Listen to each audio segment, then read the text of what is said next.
So let me recap the photon model before we move on.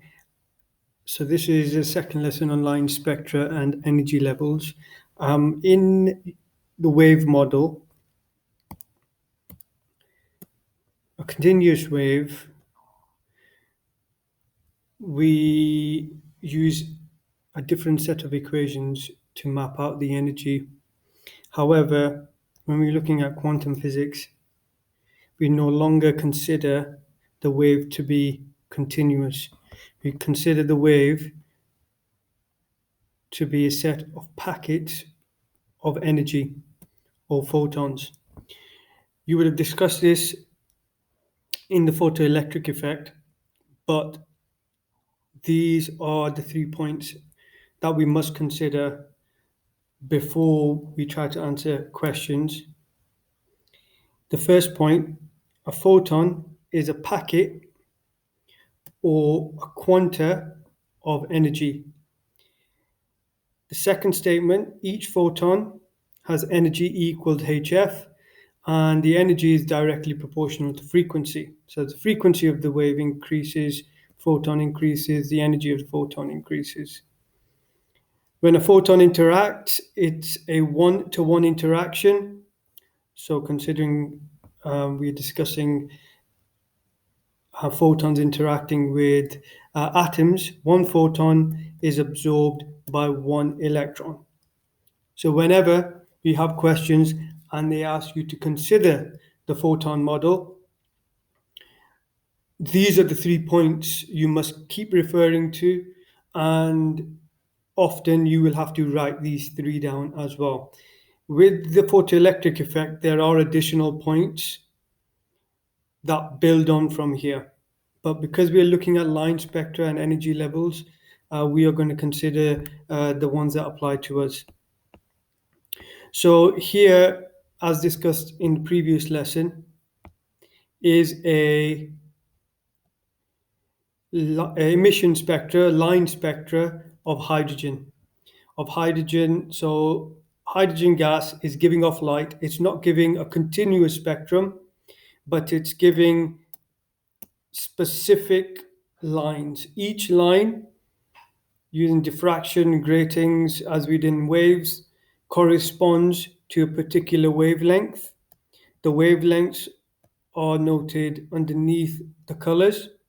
So this line here from the hydrogen emission spectra corresponds to 656 nanometers, 486 nanometers, 434 nanometers, and 410 nanometers.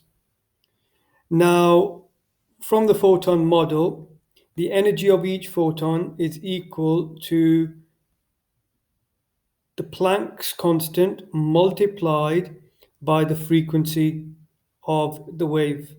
Planck's constant can be found on the datasheet, and I'm going to give it to you in a moment. And the frequency is directly linked to wave speed and wavelength.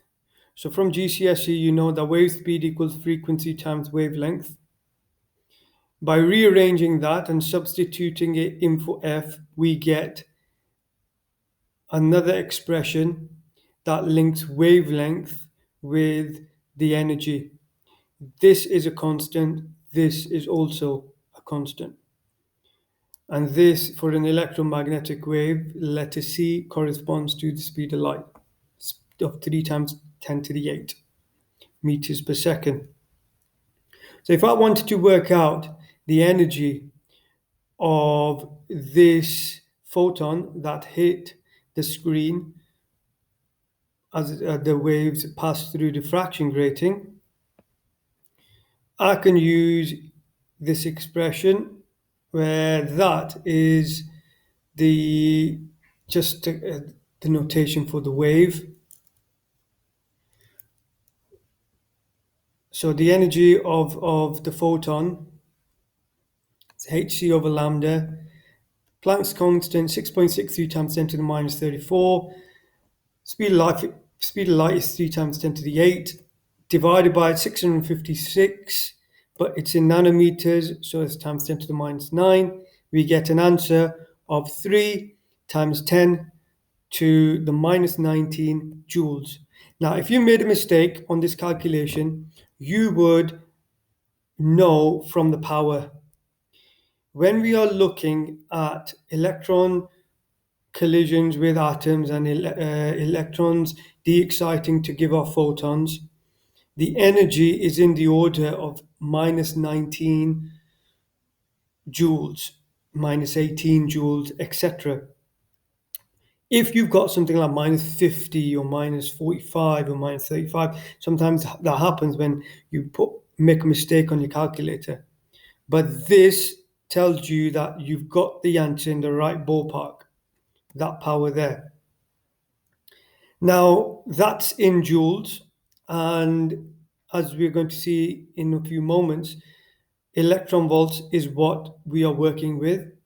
So to convert joules into electron volts, it's 1.6 divided by 1.6 times 10 to the minus 19, and we get the energy of the photon that produces the red light of 1.89 electron volts. Similarly, I've looked at the opposite end of the emission spectra, and I've got 410 nanometers, the same calculation I've done, but with 410 nanometers, and I get the energy of this photon here as 3.02 electron volts. Okay, so Niels Bohr made the link between emission spectra and his energy level diagram.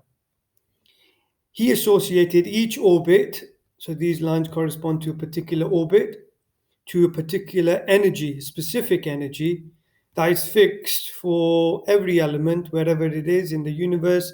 These lines have their own specific energies.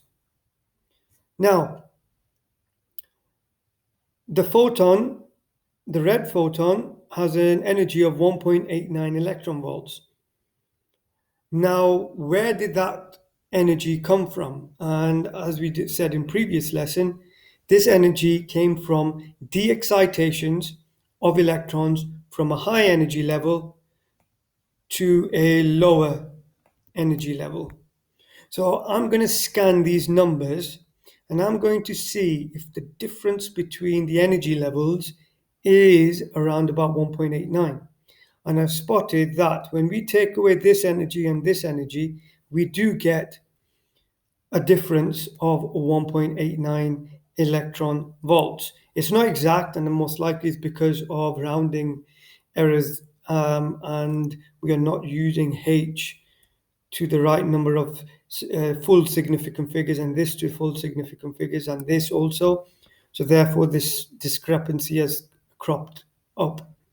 But we slightly look past that, we see that if an electron that was in this excited position of the third orbit or the third energy level de-excites to a lower energy level of n equals 2, we get an energy difference of exactly the value that the photon had for the red line. So where did the red line, how did that come by? It's when an electron de-excited from the n equals 3 to the n equals 2 level. Similarly, if we look and scan through these numbers here, we worked out on the previous slide that the energy of the photon for purple light is 3.02 electron volts. Now, what energy difference corresponds to that? And we see that if we start off at level 6 and we move to level 2, that energy difference between level 6 and level 2 gives us exactly 3.02 electron volts. So that means an electron has de-excited directly from n equals 6 all the way to n equals 2, and in the process given off a photon of that energy, 3.02 electron volts. Sometimes the exam questions are reverse to the calculations that we have done. So let's consider the reverse. So let's consider an electron de-exciting from level 4 to level 2. Another way of saying the same thing is an electron transitioning from level 4 to level 2. So from there to there. Now the energy difference from level 4 to level 2 is the energy of 2 minus the energy of 4. That's minus 3.39 minus 0.85. And we get 2.54 electron volts. Now, some of you may not like to mess around with the negative numbers. Just forget about the negative numbers and take the difference between the numbers. You'll get exactly the same answer. So the energy difference between those two energy levels is 2.54 electron volts. Let's find out what. So if an electron from that was sitting in the n equals 4 position, de-excited into the n equals 2 position, what wavelength would that photon have? Now we know what the energy that photon would have. We can work out the frequency, but I've asked for the wavelength. So delta E equals hc over lambda, and we should rearrange that hc over delta E. So we've got 6.63 times 10. That's wrong. I'm just going to change that to the minus 34.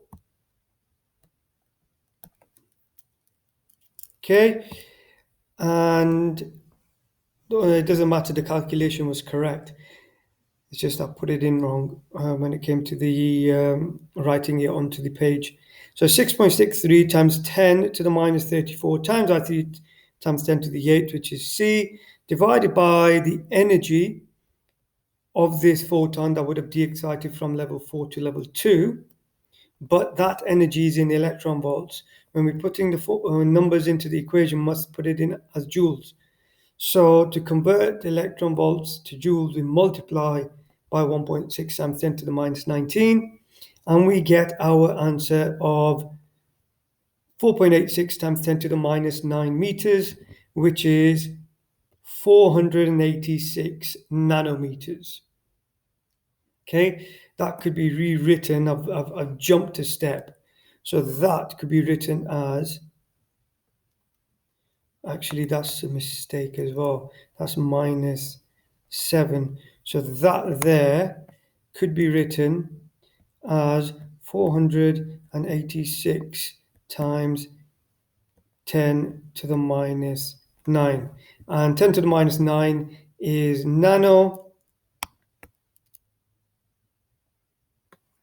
And I have written it as in the form of 486 nanometers.